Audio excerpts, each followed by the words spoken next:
तो हनुमान चालीसा पर महाराष्ट्र में शुरू हुई ये राजनीतिक जंग अब दिल्ली तक पहुंच गई। किरीट सोमैया की अगुवाई में दिल्ली में महाराष्ट्र बीजेपी के नेताओं ने गृह राज्य मंत्री नित्यानंद राय और गृह सचिव से मिलकर उद्धव सरकार की शिकायत की। किरीट सोमैया पर हमले का मामला उठाया गया। नवनीत राणा की गिरफ्तारी का भी मामला यहां पर उठा। सोमैया के अनुसार गृह मंत्रालय का एक दल स्थिति का जायजा लेने के लिए मुंबई जा सकता है।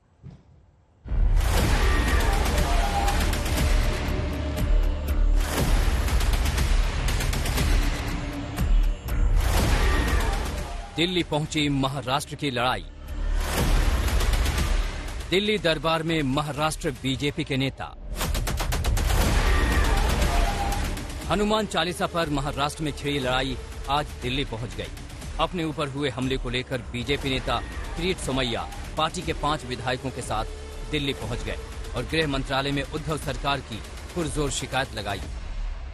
लॉ एंड ऑर्डर राज्य सरकार के अधिकार के नाम पर वहां पर इस प्रकार की कार्रवाई हो रही है और जिसके कारण अब ये तो विजुअल चैनल के कारण दिखाई दे रहा था कि पुलिस स्टेशन पुलिस अधिकारियों के उपस्थिति में कंपाउंड में 70 शिवसेना के गुंडे आ गए।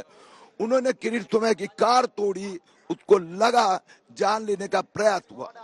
मनसुख हिरन की जो हत्या हुई वो भी सबको पता है।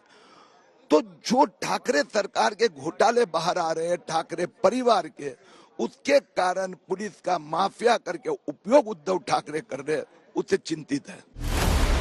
किरीट सोमैया के साथ विधायक मिहिर कोटेचा, अमित साटम, पराग शाह, राहुल नरवेकर, विनोद मिश्रा दिल्ली पहुंचे थे। यहां आते ही पहले इन नेताओं ने गृह सचिव से मुलाकात की और अपनी मांग की चिट्ठी सौंपी। सोमैया के मुताबिक महाराष्ट्र के घटनाक्रम पर गृह मंत्रालय चिंतित है और मामले की पड़ताल के लिए केंद्रीय दल मुंबई भेजा जा सकता है। उन्होंने कहा है कि हम गंभीरता से ये विषय लिया है, आवश्यकता पड़ेगी हमारा ऑफिसर तो जाएगा ही महाराष्ट्र, फिर वो सीआईएसएफ का जाए या गृह मंत्रालय का जाए। कमांडो पे हमले हुए तो वो तो जाएंगे ही, लेकिन गंभीर रूप से ये विषय आवश्यकता पड़ी तो हम कैबिनेट चीफ सेक्रेटरी उनके स्तर पर भी ये विषय डिस्कस करेंगे। The constitutional responsibility behavior of an IPS officer will also be, if needed, will be seen. Kirit Somaiya पर हमला करने वालों पर कार्रवाई न होने से बीजेपी खफा है। बीजेपी का आरोप है कि उद्धव सरकार अपनी जिम्मेदारी ठीक से नहीं निभा रही। जो महाराष्ट्र में गलत चीजें हो रही है, संविधान को न मानते हुए कानून व्यवस्था जिस प्रकार से पूरी तरीके से एक पार्टी हाईजैक कर चुकी है, उसकी मालूमात हम गृह सचिव को देंगे। और केंद्रीय किरीट सोमैया जी ये जेड कैटेगरी प्रोटेक्टी है, सीआईएसएफ की सिक्योरिटी है। अगर ऐसे व्यक्ति के ऊपर पुलिस स्टेशन के अंदर हमला हो सकता है, जो गार्ड्स उनके सिक्योरिटी के लिए प्रोवाइड किए गए हैं उनके ऊपर हमला हो सकता है, तो सामान्य व्यक्ति महाराष्ट्र में अपने आप को कैसे सुरक्षित पाएगा। यही फरियाद लेकर बीजेपी नेताओं का दल गृह राज्य मंत्री नित्यानंद राय से भी मिला और एक्शन लेने की मांग की।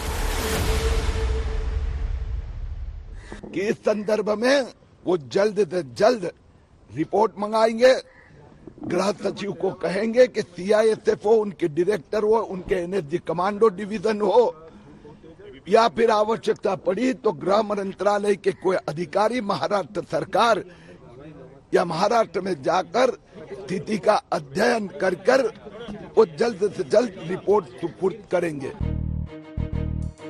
दरअसल पूरा विवाद हनुमान चालीसा मामले पर सांसद नवनीत राणा की गिरफ्तारी से जुड़ा हुआ है।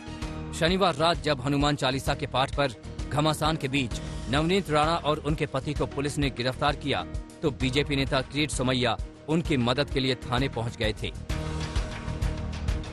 आरोप है कि यहां शिवसेना कार्यकर्ताओं ने उनका घेराव किया, गाड़ी पर पथराव किया। कोई डेलीगेशन जा रहा है, 2-4 लोग पकड़कर, क्या हो गया महाराष्ट्र में, किसी को यहाँ थोड़ा खून आ गया है, हाँ, तो राष्ट्रपति शासन लगाने के लिए भाग गए। अगर आपकी कोई समस्या है तो आप महाराष्ट्र के मुख्यमंत्री से मिलिए, महाराष्ट्र के गृह मंत्री से मिलिए, आप उनको अपना निवेदन दीजिए। महाराष्ट्र में उद्धव ठाकरे के नेतृत्व में काम हो रहा है, तो यहाँ से भागेंगे 4-5 लोग पकड़कर, दिल्ली में उठेंगे, महाराष्ट्र को बदनाम करेंगे। ये तमाशा बना रखा है लोगों ने। जिस वक्त दिल्ली में बीजेपी का प्रतिनिधिमंडल गृह मंत्रालय में बैठकें कर रहा था, महाराष्ट्र के पूर्व सीएम देवेंद्र फडणवीस मुंबई से उद्धव सरकार पर गोली दाग रहे थे। हमारा तो मानना यह है कि हिटलर शाही से संघर्ष होता है, संवाद नहीं होता। और अगर इस प्रकार की प्रवृत्ति यहां पर चलेगी तो हम भी उसका मुकाबला करेंगे। किरीट सोमैया पर हमला करने के आरोप में अब तक 16 शिव सैनिक गिरफ्तार हो चुके हैं, लेकिन बीजेपी नेता जिस तरह गृह मंत्रालय शिकायत करने पहुंचे, उससे साफ है कि वो इतने पर खुश नहीं हैं। मुंबई से पंकज उपाध्याय के साथ अरविंद ओझा और जितेंद्र बहादुर सिंह, दिल्ली आज तक। लाउडस्पीकर विवाद पर महाराष्ट्र सरकार ने यह साफ कर दिया है कि सुप्रीम कोर्ट के आदेश ही मान्य होंगे। सर्वदलीय बैठक के बाद महाराष्ट्र के गृह मंत्री दिलीप वळसे पाटिल ने कहा है कि देश का कानून सभी को मानना होगा। लाउडस्पीकर को लेकर सर्वदलीय बैठक में आज कई बड़े नेता नदारद रहे। मुख्यमंत्री उद्धव ठाकरे इसमें शामिल नहीं हुए तो विपक्ष के बड़े नेता और महाराष्ट्र के पूर्व मुख्यमंत्री देवेंद्र फडणवीस और एमएनएस प्रमुख राज ठाकरे ने भी इस बैठक से दूरी बनाई। देखिए, उनको नोटिस दिया था जब वो अमरावती में थे, यहां भी उनको नोटिस दिया था। जानबूझ के इन्होंने पुलिस का आदेश का पालन नहीं किया, इसलिए उनके ऊपर कार्रवाई हुई। ऐसे कोई पुलिस अपना काम कर रही है, ऐसे कि जानबूझ के किसी के ऊपर अटैक नहीं हो रहा है। अभी बीजेपी के कितने नेता हैं, लेकिन 2-4 नेता अगर ऐसा एकदम अशांति निर्माण करने के लिए कृत्य करेंगे और पुलिस कार्रवाई नहीं करेगी तो क्या पुलिस चुप बैठेगी? अभी इसमें मेजरमेंट की एक बात होती है, लेकिन अगर मेजरमेंट हर एक लाउडस्पीकर के लिए जाए तो हर एक धर्म को, हर एक जो सेलिब्रेशन होता है, फेस्टिवल होता है, उसको थोड़ी तकलीफ हो सकती है। इसलिए हमने यही कहा है, सारे जो दल थे वहां, उन्होंने यही कहा है कि हम केंद्र सरकार से भी इस पे कुछ बातचीत करें। और दूसरा, क्योंकि ये सुप्रीम कोर्ट का मामला है, तो जो भी सुप्रीम कोर्ट की ऑर्डर्स है उसका फॉलो अप होना चाहिए, लेकिन ये फॉलो करते हुए किसी को भी तकलीफ ना हो, यही हमारा मानना है। लॉ एंड ऑर्डर का इश्यू ना हो, ये भी हम उस पर बात पक्की करते आ जा रहे हैं।